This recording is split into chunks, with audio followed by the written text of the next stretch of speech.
여러분 안녕하십니까? 한국 현대사에 대한 역사적 사실 왜곡 논란을 낳고 있는 영화 서울의 봄에 학생들을 단체 관람시킨 서울 용산고등학교 교장이 시민단체 등에 의해 직권남용죄로 검찰에 고발당했습니다. 또 일부 초중고교에서 벌어진 이 영화 관람을 위한 학생동원을 비판한 자유파 시민단체에 말도 안 되는 극우 프레임을 씌운 소위 실천교육 교사모임 회장과 대변인은 모욕죄와 허위사실에 의한 명예훼손죄로 고발당했습니다. 이 소식과 함께 내년 총선과 관련해 여론조사 전문가인 황승현 경희대 명예교수와 박성경 박사 등이 공동대표를 맡고 있는 굿소사이어티 조사연구소 의뢰로 실시된 이준석 신당 등 신당 지지도 여론조사 결과도 살펴보도록 하겠습니다. 먼저 서울의 봄 관련 고발 소식입니다. 오상종 단장이 주도하는 자유우파 성향 시민단체 자유대한호국당과 김세희 전 MBC 기자가 대표를 맡고 있는 가로세로 연구소는 12월 19일 영화 서울의 봄에 학생들을 단체 관람시킨 혐의로 송태영 서울 용산고 교장을 직권남용죄로 서울중앙지검에 고발했습니다. 호국단과 가세연은 또 호국단에 대해 극우 운운한 실천교육 교사 모임 천경호 회장과 전대원 대변인 실장을 모욕죄와 정보통신망법상 허위사실에 의한 명예훼손죄로 고발했습니다. 자유대한호국당과 가세연은 송태영 용산고 교장 고발과 관련해서 먼저 학생들을 동원해 영화 서울의 봄 단체 관람을 진행했거나 진행 예정인 학교에 대해 제보를 받기 시작하자 관련 제보가 쏟아졌습니다. 역사적 사실에 심도 있는 이해 및 역사적 감수성을 높이겠다는 명분을 앞세운 초등학교를 비롯하여 영화 관람 전 수업 시간에 전두환 전 대통령에 대한 악의적이고도 일방적인 주장만을 담은 시사 프로그램을 수업 시간에 상영했다는 제보까지 학부모와 학생들의 다양한 제보가 이어졌습니다. 특정 영화를 지정하고 그 영화를 관람하도록 강제하는 것 자체가 특정 정치 성향을 가진 교원들의 의도가 반영되었다 할 것입니다라고 밝혔습니다. 이어서 부모는 자녀의 교육에 관하여 전반적인 계획을 세우고 자신의 인생관, 사회관, 교육관에 따라 자녀의 교육을 자유롭게 형성할 권리를 가지며 부모의 교육권은 다른 교육 주체와의 관계에서 원칙적인 우위를 가집니다. 자녀의 양육과 교육에 있어서 부모의 교육권은 교육의 모든 영역에서 존중되어야 합니다라면서 다만 학교 교육에 관한 한 국가는 헌법 제31조에 의하여 부모의 교육권으로부터 원칙적으로 독립된 독자적인 교육 권한을 부여받음으로써 부모의 교육권과 함께 자녀의 교육을 담당하지만 학교 밖의 교육 영역에서는 원칙적으로 부모의 교육권이 우위를 차지합니다라고 강조했습니다.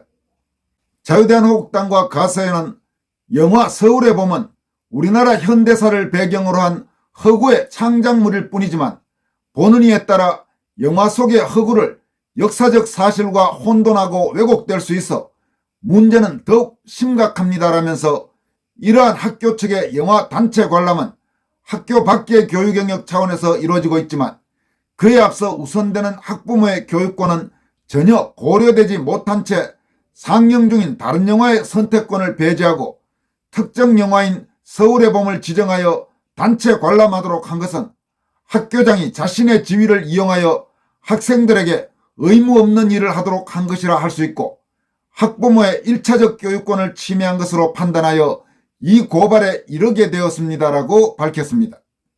호국당과 가세연은 또 실천교육 교사 모임 천경호 회장과 전대원 대변인 실장에 대한 모욕죄 및 허위사실에 의한 명예훼손죄 고발과 관련해서는 실천교육 교사 모임은 홈페이지와 회원 7,586명이 가입한 페이스북에 서울의 봄 단체 관람 방해, 교육에 대한 중대한 도전이자 금도를 넘어선 행동이란 제목의 성명서를 게시하고 링크를 걸어 연동시켜 놓았습니다라면서 실천교육 교사 모임은 언론 보도에 의하면 이른바 자유대한호국당과 가로세로 연구소라는 극우단체와 유튜버 채널이 작당을 하여 등교하는 학생들 앞에서 선생님을 비하하고 학교를 위협하는 집회를 열었습니다라며 성명서를 통해 고소인인 단체에 대하여 극우단체라는 표현을 사용하고 허위의 내용을 적시하여 고소인과 고소인 단체를 모욕하였으며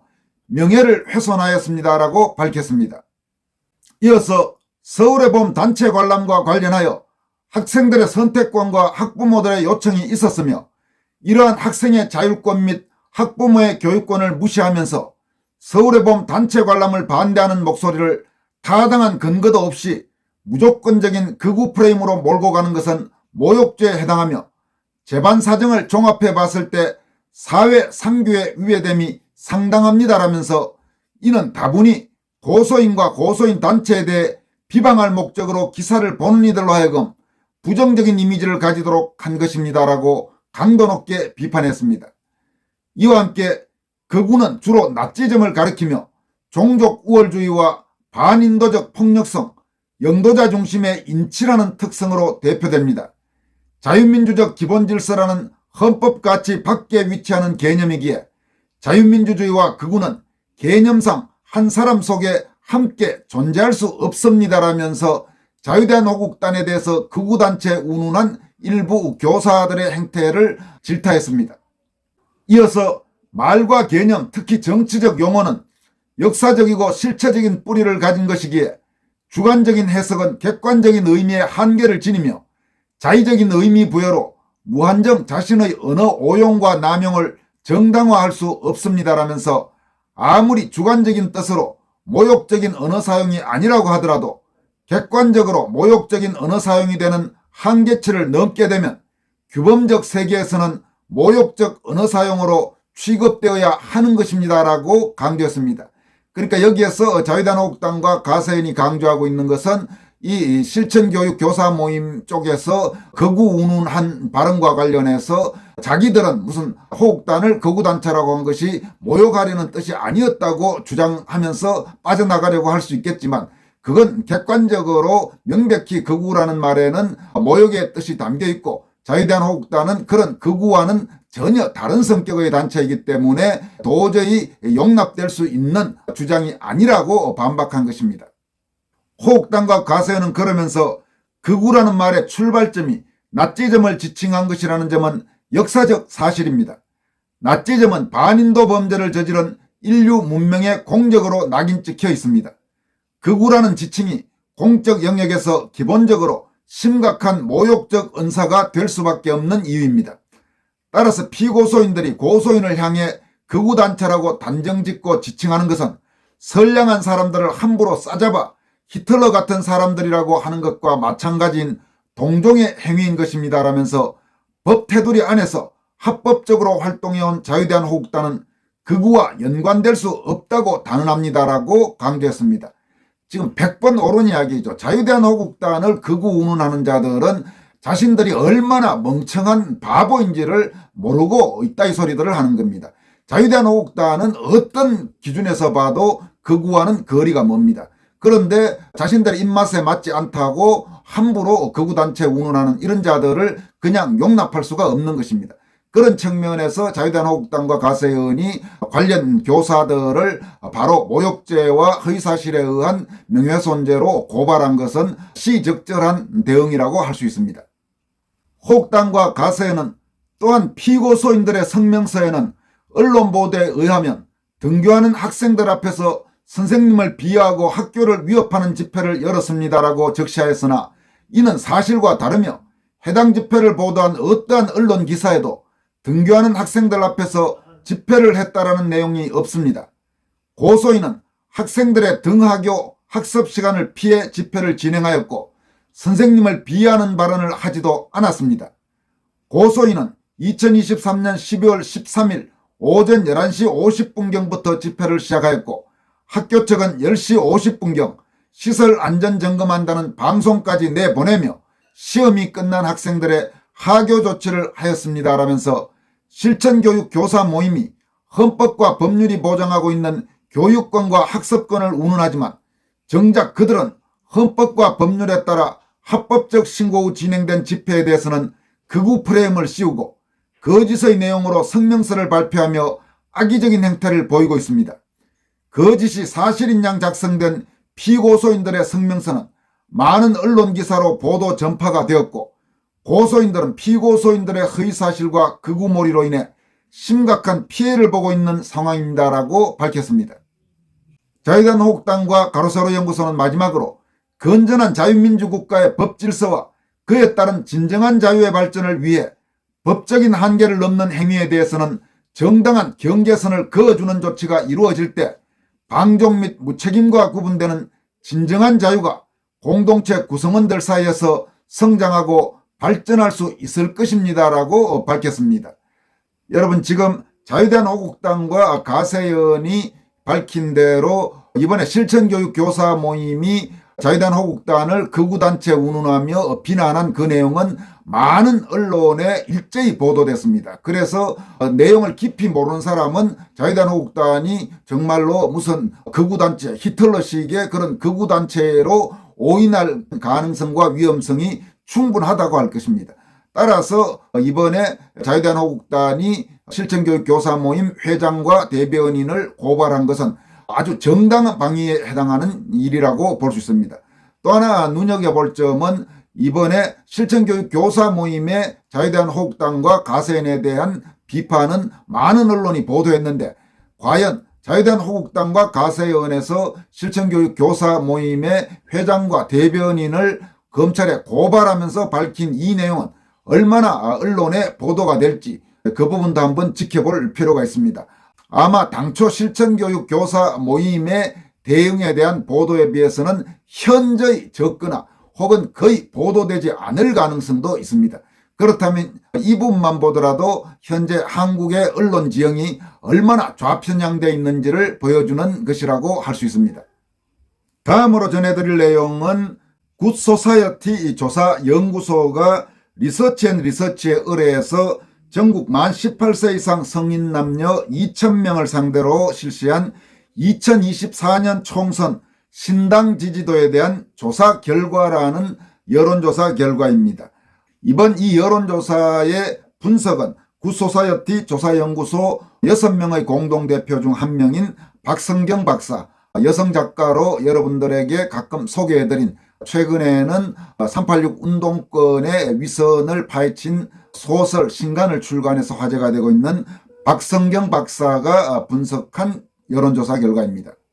이번 여론조사에서 조사 대상이 되고 있는 신당은 이준석 관련 신당, 그리고 좌파 성향인 용해인 기본소득당의 그 신당, 또 한국의 희망이란 정당을 추진하고 있는 양향자 씨의 신당, 또 금태섭 씨의 새로운 선택, 그리고 진보당, 좌파 성향 진보당의 윤희숙 씨, 그러니까 국민의힘 윤희숙 전 의원과는 다른 진보당 윤희숙의 신당, 또 고영주 변호사의 자유민주당, 그리고 정광훈 목사가 주도하고 고영일 변호사가 당대표를 맡고 있는 자유통일당, 이렇게 모두 7개 신당입니다.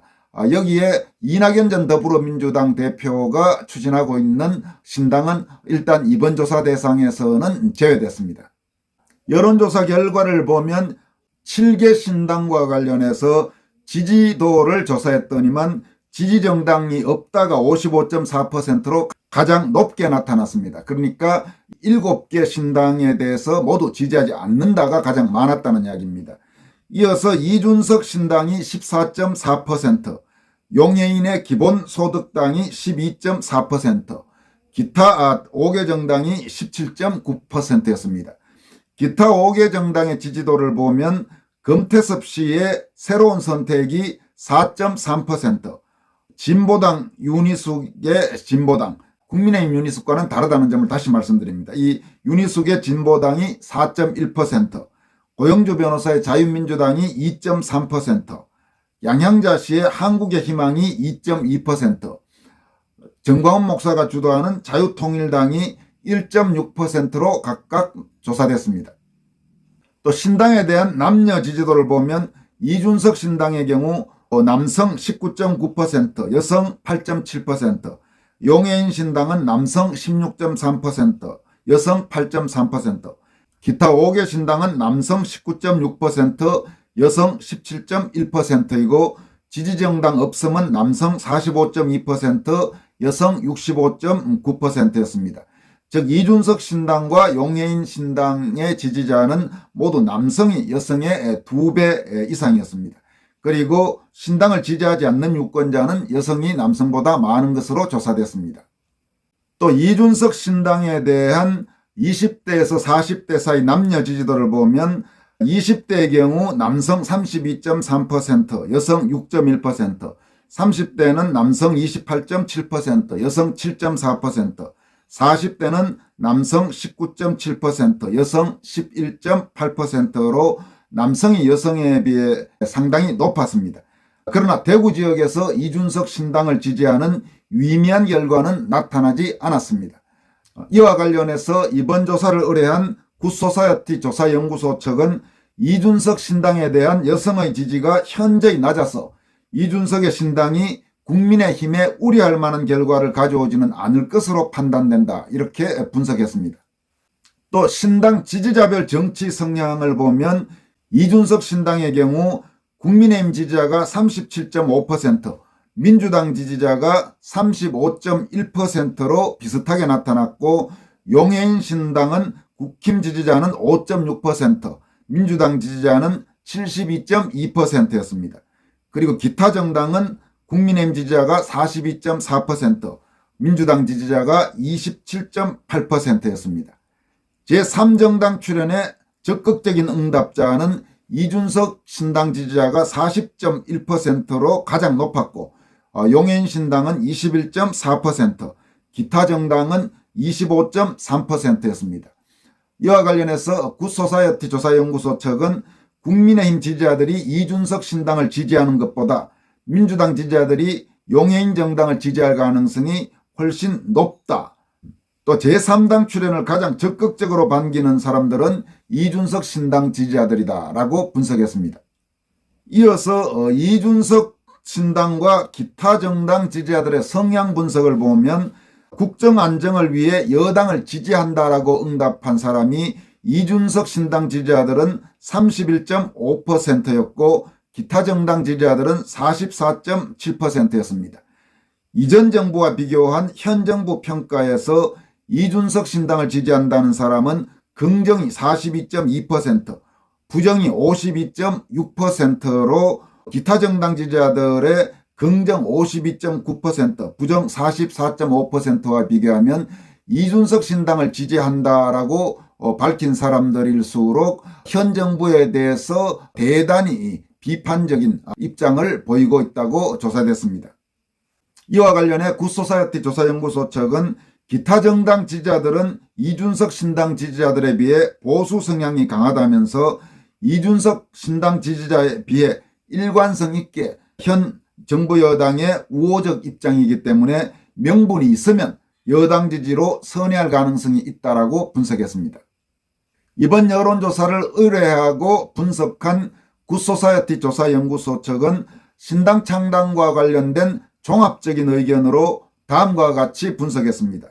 첫째, 이준석 신당 창당과 관련해서 2030 남성의 지지는 높으나 여성의 지지는 미미하다.